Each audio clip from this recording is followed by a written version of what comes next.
Welcome back students, मैं हूं विवेक तापड़िया और यह है आपका channel physics in life and life. हम लोग जो है सीबीएसई का टर्म 1 के लिए सेशन 2021-22 का यानी जो लेटेस्ट अभी दिसंबर में आपके एग्जाम होने वाले हैं उसका सैंपल पेपर सॉल्व कर रहे थे।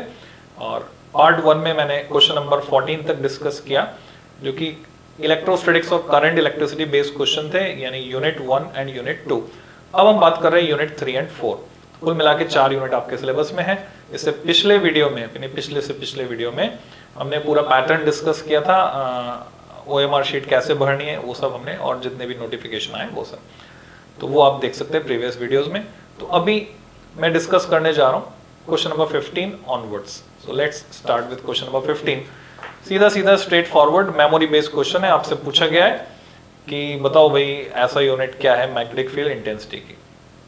अब क्या करना चाहिए आपको, कैसे सॉल्व करना चाहिए, ऐसा कोई फॉर्मूला आप रिकॉल करो जिसमें मैग्नेटिक फील्ड इंटेंसिटी आ रही है, जो भी आपको फॉर्मूला याद हो, whether it is FM magnetic Lorentz force equal to ILB।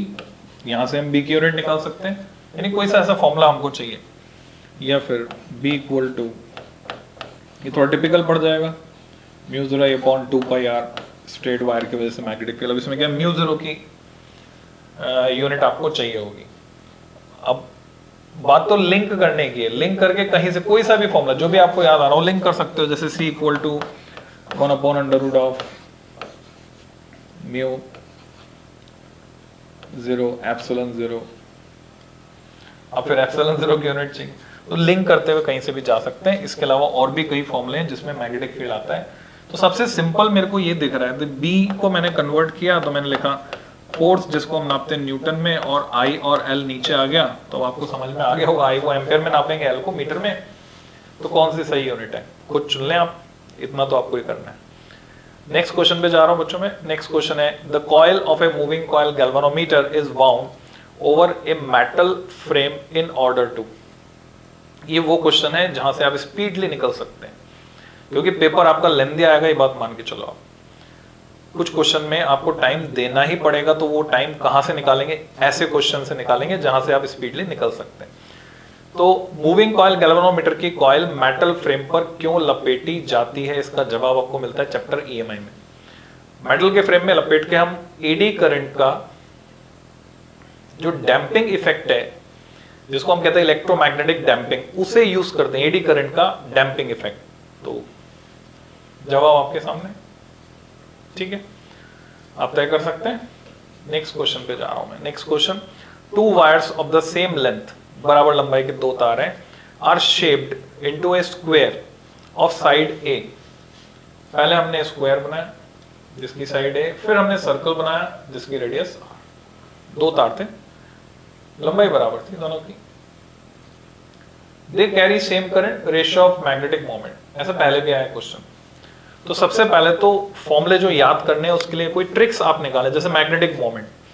तो मैग्नेटिक मोमेंट का सिंबल क्या है आपको आइडिया होना चाहिए। Magnetic moment, magnetic dipole moment की बात हो रही है बच्चों, it is small m vector. Symmetry है, electric dipole moment small p vector. अब या तो सिमेट्री से आप फॉर्मूला याद करके निकाल लें। P होता है Q into 2L electric dipole moment. तो मैग्नेटिक डाइपोल मोमेंट क्या होगा, Q के कोरस्पॉन्डिंग यहाँ होता है pole strength Q subscript m into 2L जो कि मैग्नेटिक लेंथ है। और यहाँ फिर से चक्कर ये पड़ गया कि आपको पोल स्ट्रेंथ की यूनिट चाहिए होगी। यूनिट तो नहीं चाहिए, आपको क्या करना है, फॉर्मूला चाहिए। यूनिट से भी फॉर्मूला कई बार हम निकाल लेते हैं रिवर्स जाकर। तो ये फॉर्मूला यहाँ पर एप्लीकेबल नहीं है, बिकॉज ये फॉर्मूला तो मैग्नेट के लिए काम करेगा। तो कॉइल है, लूप है, तो उसके लिए कौन सा फॉर्मूला काम करेगा, याद रखने का बहुत आसान तरीका बता रहा हूँ। जब ये क्लासेस, ऑफलाइन क्लासेस जो हमारी चलती फिजिकल जहाँ पे बोर्ड पे हम पढ़ा रहे हैं, तो ऑफलाइन क्लासेस में कोई बच्चा लेट से आता है और ये क्लास चल रही होती है, तो मैं बोलता हूँ आइए आइए, और सब बच्चे याद कर लेते हैं। उस टाइम उनको मैं रिकॉल करवा देता हूँ, याद करवा देता हूँ कि ये जो आइए है ये एक्चुअल में ये आइए कह रहा हूँ मैं, this is magnetic dipole moment IA। तो जैसे आप ये फॉर्मूला आप देख रहे हो और ये डिटेल को इससे रिलेट करोगे तो आपको पता चल गया मैग्नेटिक मोमेंट कितना होगा, बस आपको एरिया निकालना आना चाहिए स्क्वायर का, ए स्क्वायर साइड का स्क्वायर, और आपको एरिया निकालना आना चाहिए सर्कल का पाई आर स्क्वायर, जो आप जानते हैं। तो आगे की एक्सरसाइज आपको ये करनी है, रिजल्ट निकालना है। तो ये कैलकुलेशन बेस्ड है, और ये ऐसे क्वेश्चन स्ट्रेट फॉरवर्ड नहीं है, यानी इसमें टाइम लगेगा और प्रॉपर टाइम देना है। कैलकुलेशन बिल्कुल शांत मन से करनी है, सिली मिस्टेक्स नहीं करनी है। जरा सा भी इधर का उधर हुआ और पूरा क्वेश्चन गलत हुआ आपका, जबकि हमें जरूरत नहीं गलत करने की, बहुत सीधे सीधे सिंपल क्वेश्चंस हैं। नेक्स्ट पे चलते बच्चों। Horizontal component of Earth's magnetic field at a place is √3 times the vertical component. Straight forward है, मेमोरी बेस्ड है, हालांकि फॉर्मूला लग रहा है इसमें। एंगल ऑफ डिप, तो आपको फॉर्मूला कौन सा पता होना चाहिए। एंगल ऑफ डिप को अगर मैं थीटा से दिखाता हूं तो tan थीटा होता है वर्टिकल कंपोनेंट, जिसको मैं b सबस्क्रिप्ट b से दिखा रहा हूं, अपॉन हॉरिजॉन्टल कंपोनेंट जिसको मैं b सबस्क्रिप्ट s से दिखा रहा हूं। तो ओरली आप रिजल्ट तक पहुंच पा रहे हैं। √3 टाइम्स हॉरिजॉन्टल कंपोनेंट जो √3 टाइम्स है, √3 टाइम्स यानी ये कितना हो गया 1/√3, और 1/√3 tan थीटा है, तो एंगल तो पता चले गया, बाकी पाई के टर्म्स में आपको निकालना है, वो एक्सरसाइज आपको करनी है, नहीं तो टेबल देख लें। Next question, small angle between magnetic axis and geographical axis at a place. Magnetic axis और ज्योग्राफिकल एक्सिस, स्मॉल एंगल यानी एक्यूट एंगल, ठीक है, एक्यूट एंगल, तो उसको हम क्या बोलते हैं, किस नाम से जानते हैं, डिक्लाइनेशन, क्योंकि इंक्लाइनेशन होता है थीटा और डिक्लाइनेशन होता है अल्फा। तो ये मेमोरी बेस्ड है, ये वो क्वेश्चन है जिसमें आपको फास्ट जाना है, ठीक। Next, two coils are placed close to each other, पास पास रखा है ना। अब यहां पर इमेजिन करना है आपको, डायग्राम बना भी सकते हैं और इमेजिन भी कर सकते हैं। तो दो कॉइल रखी हैं close to each other, mutual inductance of pair of coils depend upon the. तो यहां इमेजिन करने से काम चल रहा है आपका, ऐसे भी रख सकते हैं, ऐसे भी रख सकते हैं। तो ओरिएंटेशन चेंज होने पर क्या चीज चेंज हो जाएगी, तो म्यूचुअल इंडक्टेंस किस पर डिपेंड कर रहा है, इनके बीच जो म्यूचुअल इंडक्टेंस, उसका फॉर्मूला अगर मैं लिखूं, आपको याद आ रहा होगा, कोएफिशिएंट ऑफ कपलिंग के आ जाता है यहाँ पे, और बाकी √L1 L2 इनके सेल्फ इंडक्टेंसेस आ जाते हैं। तो ये मैटर करता है किस पर, ओरिएंटेशन पर, रिलेटिव पोजीशन पर, डिस्टेंस उनके बीच, यानी लिंकिंग कितनी है उनके बीच फ्लक्स की। तो ये कंसेप्चुअल क्वेश्चन है, स्ट्रेट फॉरवर्ड, फास्ट आप इसको कर सकते हैं कंसेप्ट क्लियर होने पर, नहीं तो फिर आपको ऑप्शन एलिमिनेशन थ्योरी लगानी पड़ेगी कि इसका कोई लिंक है या नहीं है, इसका कोई लिंक है या नहीं है, करंट से कुछ लिंक है या नहीं है, क्योंकि म्यूचुअल इंडक्टेंस आप निकाल रहे हैं, करंट तो कट जाती है वहां पर।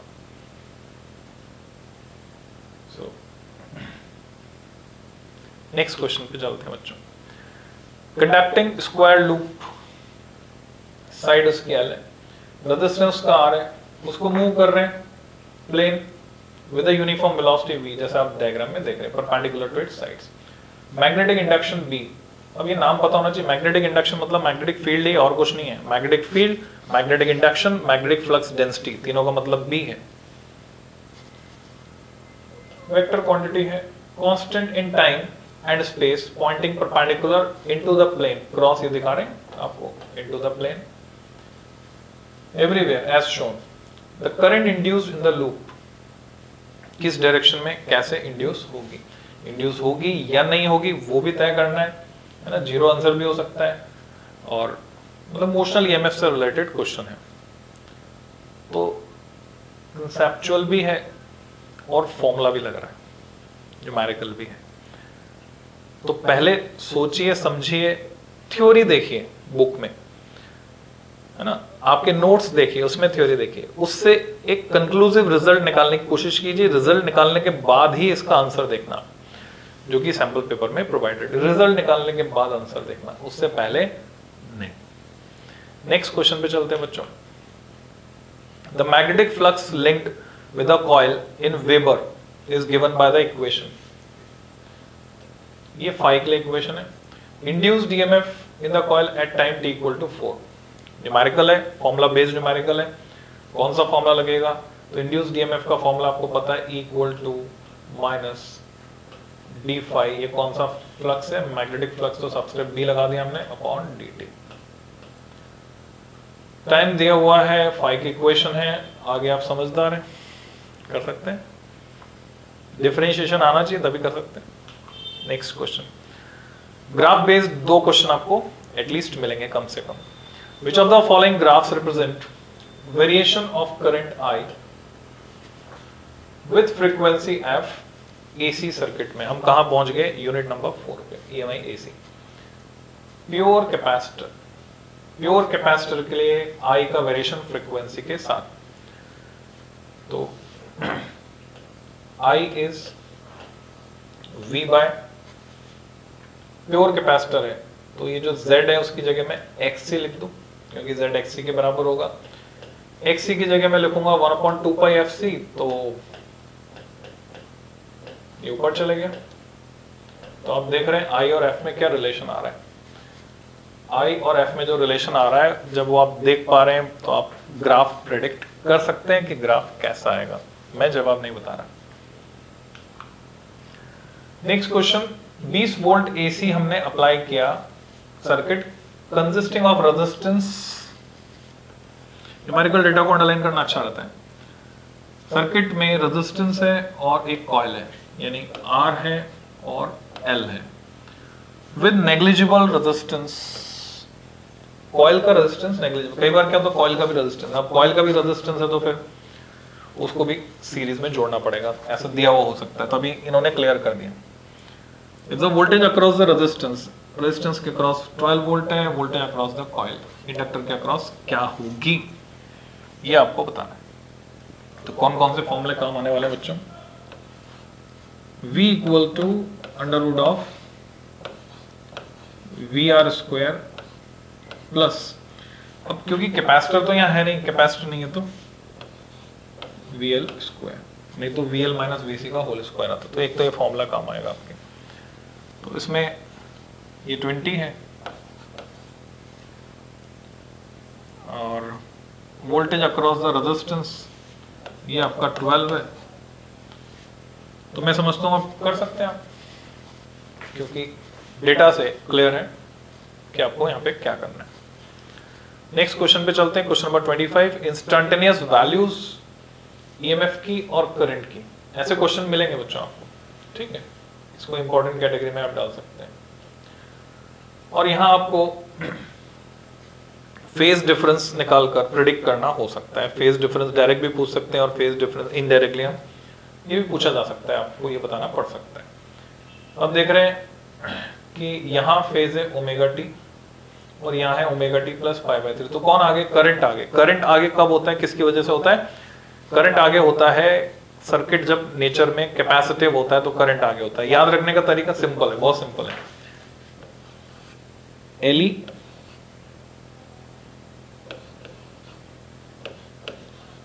द आइसमैन, यानी कोई एली है जिसका नाम क्या, आइसमैन है जिसका नाम एली है। तो अब यहां किससे हो रहा है, ये देखो EMF किसमें, इंडक्टर वाले सर्किट में EMF आगे है किससे, करंट से, वोल्टेज आगे है करंट से, in the circuit containing inductance, और सर्किट कंटेनिंग कैपेसिटेंस में कौन आगे है, करंट आगे है वोल्टेज से। तो ये सर्किट कैसा नेचर में, कैपेसिटिव है, ये हमें पता चल गया। तो आपसे पूछा देन इट इज क्या क्या हो सकता है, तो कैपेसिटर प्रीडोमिनेट करेगा, रेजिस्टेंस कुछ करता नहीं, आपको पता रेजिस्टेंस फेज में डिफरेंस नहीं लाता।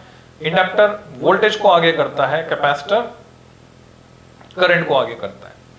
तो प्रीडोमिनेटली इसमें कैपेसिटर तो होगा ही होगा, जो कि सर्किट को C वाला बनाएगा, नहीं कैपेसिटिव बनाएगा। RL सर्किट नहीं हो सकता, RC सर्किट हो सकता है। नेसेसरीली जरूरी है क्या, नेसेसरीली LCR जरूरी है क्या, कैन बी RC और LCR, आपको मोस्ट एप्रोप्रिएट आंसर चूज करना है। तो अब कॉमन सेंस की जरूरत है, ठीक है, इन ऑप्शन के बीच इस नेसेसरीली वर्ड पे गौर करो और फिर इन तीन के बीच से आप चुन सकते हो, क्योंकि तीनों में C है।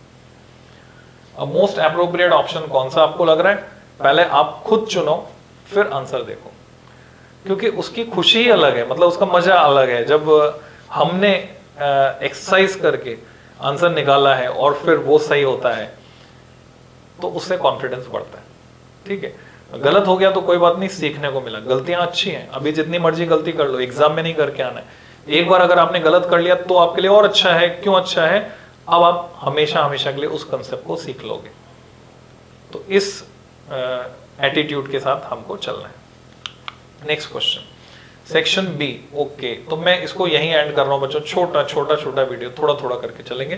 तो सेक्शन बी में नेक्स्ट वीडियो में कंसिडर करता हूं। Till then, happy learning.